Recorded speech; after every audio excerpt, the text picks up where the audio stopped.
প্রতীক্ষিত এই আপনাকে স্বাগত। চোখেতে দিয়েছ জ্ঞানের আলো, বুকেতে স্বপ্ন আশা।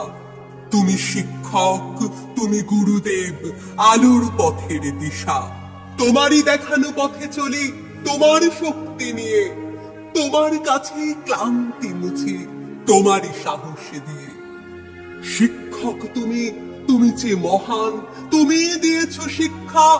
টাকা কড়ি নয়, ঘর বাড়ি নয়, মানুষ সবার দীক্ষা। লড়তে শিখেছি দিয়ে শুধু কাজ, সত্যের পথে নিয়ে গড়বই মোরা নতুন সমাজ, তোমারই চেতনা দিয়ে। তোমার আশিস মাথায় নিয়ে কলম অস্ত্র শানি, বিপদে তোমার বুক চিতিয়ে লড়াই করতে জানি। তোমার শাসন, তোমার স্নেহে প্রতিটি সময় থাকি, তোমার চরণ ধুলা আমার মাথার উপরে রাখি।